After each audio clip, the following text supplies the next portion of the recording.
आने वाले चुनाव में, जनरल इलेक्शन में, इस संसद में हमको आज इंडिया के गठबंधन के द्वारा इस देश में एकता का संदेश, इस देश की चुनौतियां भाजपा को सामने रखते हुए जो पिछले 10 साल में इस राज्य का, इस देश का नुकसान हुआ है, वो ध्यान में रखते हुए हम सबको आगे बढ़ते हुए संघर्ष करके हमें इस देश को इस गुलामी से हमको बचाना है।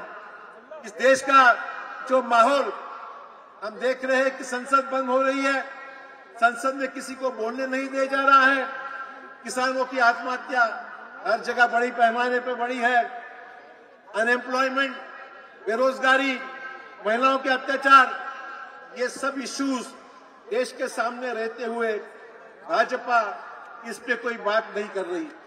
चाहे वो डबल इंजन सरकार कही है, ट्रिपल इंजन सरकार की बात होती है, और ये डबल इंजन ट्रिपल इंजन सरकार देश के किस काम आई है, देश के लोगों के लिए कहां पर काम किया है?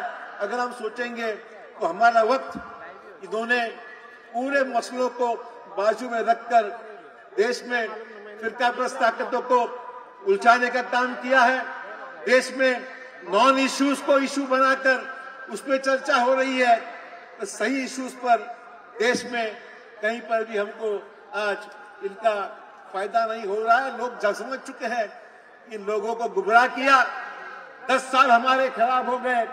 देश के सभी लोगों ने यह महसूस किया है कि इनको, देश को चुनावी जुमलों में फंसाकर इन्होंने 10 साल हमारे खराब कर दिए हैं। तो दोस्तों, इनका मंशा था कि देश को कांग्रेस मुक्त करेंगे, और मैं खास तौर पर इस बात को दोहराना चाहूंगा, काँग्रेसला अनेक लोकांनी संपवायचा प्रयत्न केला, काँग्रेस संपली नाही, ते लोक संपले पण काँग्रेस संपली नाही, हे मला मुद्दाम या ठिकाणी आवडून सांगितलं पाहिजे।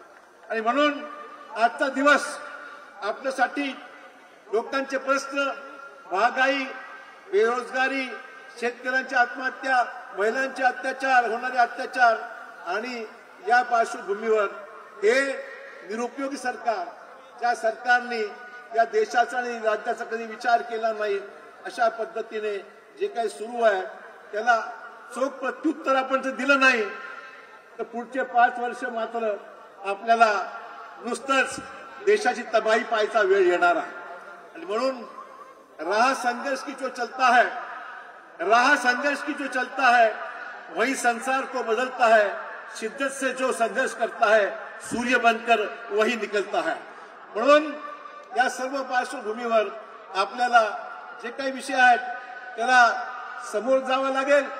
देशाची लोकशाही या दबाव तंत्राच्या पुढे जे काही दाबण्याचा प्रयत्न होतोय ती झुगारून देशामध्ये संविधानाचं रक्षण, बाबासाहेब आंबेडकरांनी दिलेलं संविधान आणि या संविधानाचं रक्षण करण्याकरता आपण सर्वांनी एकजुटीने लोकशाही मजबूत करण्याचं काम, आणि ती लोकशाही मजबूत करण्याचं काम या आगामी होणाऱ्या या लोकसभेच्या निवडणुकीच्या माध्यमातून आणि वेगवेगळ्या राज्यामध्ये होणाऱ्या विधानसभेच्या निवडणुकीतून आपल्याला लक्ष द्यावं लागणार आहे। मित्रहो, आज काय सुरू आहे महाराष्ट्रामध्ये? समाजामध्ये वाद निर्माण करण्याचा प्रयत्न सुरू आहे।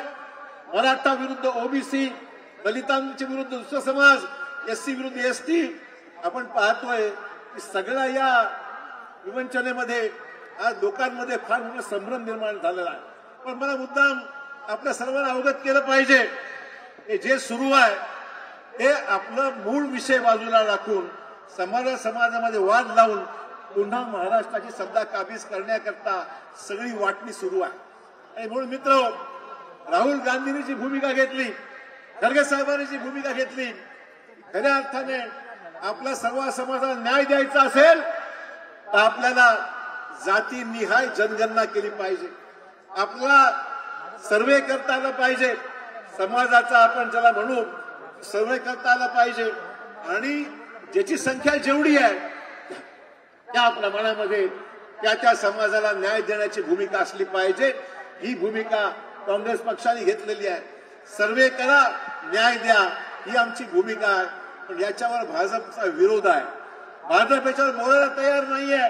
आणि त्याचबरोबर काँग्रेसने सांगितलंय की 50% मर्यादा जी आरक्षणाची आहे ती मर्यादा काढल्याशिवाय जे विविध राज्यांमध्ये आरक्षणाचे मुद्दे आहेत ते मार्गी लागणार नाहीत, अशा प्रकारचा स्पष्ट भूमिका काँग्रेस वर्किंग कमिटीने आणि काँग्रेस पक्षाने आज या ठिकाणी घेण्यात आलेली आहे.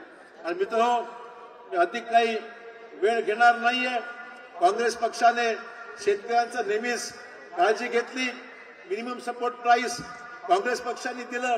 UPA 1 आणि UPA 2 च्या काळामध्ये आपल्या सपोर्ट प्राइस अन्नधान्याला जास्तीत जास्त देण्याचा प्रयत्न UPAच्या काळामध्ये आपण केलेला आहे. या उलट विद्यमान केंद्रातल्या सरकारने कुठेही सपोर्ट प्राइसला फारशी भरीव मदत केलेली नाही, आपण सर्वांनी पाहिलेला आहे.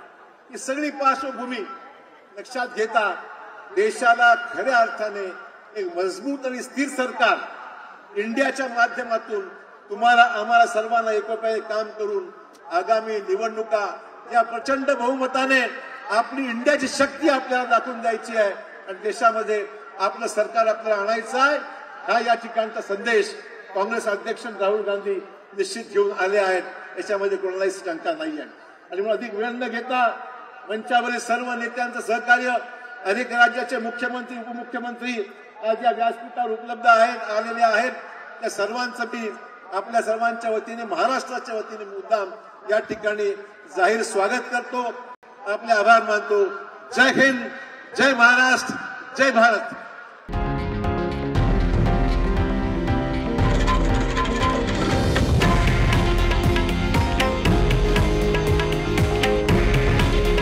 हे आहे देशातील नंबर 1 न्यूज नेटवर्क आणि आपण पाहत आहात TV9 मराठी. काळजी तुमची, हित महाराष्ट्राचं.